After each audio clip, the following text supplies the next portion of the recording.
जनपद बिजनौर की ग्राम बास्टा में कब्रिस्तान की आड़ में जमीन पर क्या कब्जा। वहीं बीबीपुरा गांव के लोगों का आरोप है कि भूमाफियाओं ने कब्रिस्तान की जमीन पर कब्जा करने की नीयत रखी है। अब बताते हैं पूरी खबर विस्तार से। जनपद बिजनौर की ग्राम बास्टा में एक जगह है जो कुछ लोग ग्राम कब्रिस्तान बताते हैं और एक व्यक्ति अपना पुराना क्रेशर बताता है। वहीं पर बीबीपुरा ग्रामीणों का कहना है कि यह जमीन कब्रिस्तान की है जिस पर भूमाफियाओं द्वारा कब्जा किया जा रहा है। इसी को लेकर सैकड़ों महिला धरने पर बैठ गई। इस जमीन पर जिसके पास में एक खाली जमीन पड़ी हुई थी जिसमें गन्ना क्रेशर की खोई सुखाने के काम आती थी।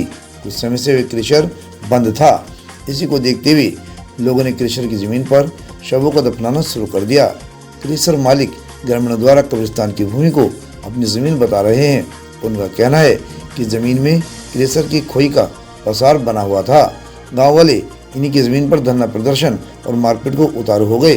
जमीन के मालिकों ने कई बार इनको समझाने की कोशिश की। जब अखिलेश की सरकार थी तब उस समय कब्रिस्तान की बाउंड्री करने का काम जोर शोर से चल रहा था। उस समय पर भी इन गांव वालों ने इसकी चारदीवारी इस वजह से नहीं कराई कि जिस जमीन पर कब्जा करना है वह कब्जा नहीं हो सकता। देखते देखते विवाद इतना लंबा हो गया कि सूचना पर पुलिस पहुंची और मौके पर जाकर धरने पर बैठे लोगों को हटाया, अपनी बात कोर्ट में रखने को कहा। ये भी बता दें कि जनपद बिजनौर के बास्टा में एक कब्रिस्तान और निजी संपत्ति का विवाद इतना बढ़ गया कि पुलिस की नाक में दम कर दिया। अपनी अपनी बातें करने लगी। जैसे तैसे करके पुलिस ने उनको समझाया, पुलिस चौकी आने को कहा। पुलिस चौकी पर एसपी ग्रामीण और सी चांद पर पहुंचे। एक निश्चित तारीख दी, उनसे अपने अपनी जमीन के कागज पेश करने के लिए कहा है। अगर पुलिस मोर्चा नहीं थामती तो कुछ अनहोनी भी हो सकती थी। क्रेशर मालिक नसीमुद्दीन का कहना है कि हमारी जमीन पर हर साल कृषि कार्ड निकालते हैं और इन्वॉल्व भी कराते हैं। इस जगह पर खोई का भंडार सुखाने के लिए किया गया था। धीरे धीरे गाँव वालों ने अपने कब्रिस्तान का स्पेस बड़ा करके हमारे जमीन में कर लिया। बाद में हमने गाँव वालों से कई बार कहा मगर ये नहीं माने। अब देखना ये है कि इसमें पुलिस प्रशासन का क्या रुख है, अर्थात क्या रुख अपनाता है।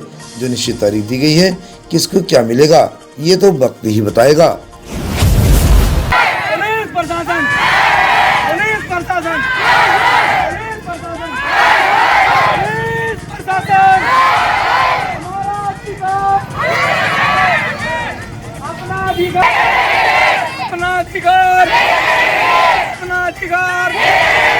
अपना अधिकार यही दिए हैं, यही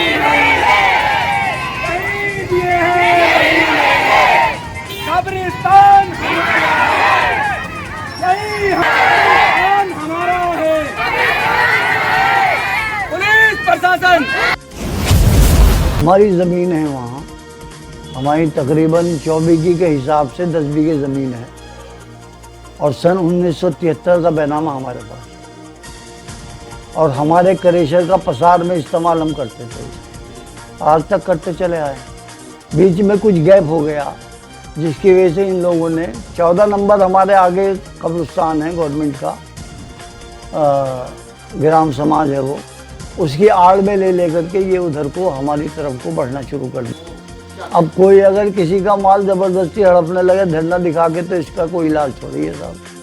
ऐसे तो सब जगह धरने पे बैठ करके पराया माल अपना कर लो। वो ज़हूर देखिए जो ये चक है 13 नंबर मिंजुमला है।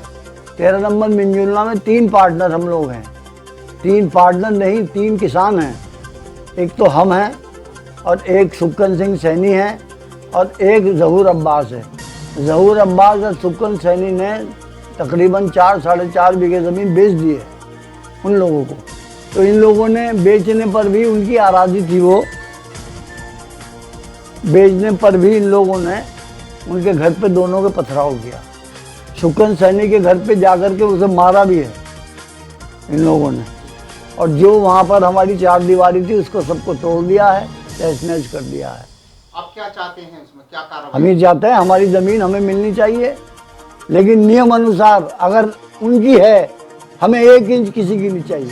देखिए ये जो हुआ है, अब हम जा रहे हैं एसडीएम साहब के पास और कोतवाल साहब के पास, सीओ साहब के पास और एसपी साहब के पास भी जाएंगे और डीएम साहब के पास भी जाएंगे। वहाँ जा कर के और अपनी बात रखेंगे कि ऐसे तो साहब कोई भी धरना दे करके किसी की भी ज़मीन हथिया लिया करेगा। प्रशासन, पुलिस प्रशासन। बास्टा चांदपुर से परिपाटी न्यूज टीम के साथ मुनेश चंद शर्मा की एक खास रिपोर्ट।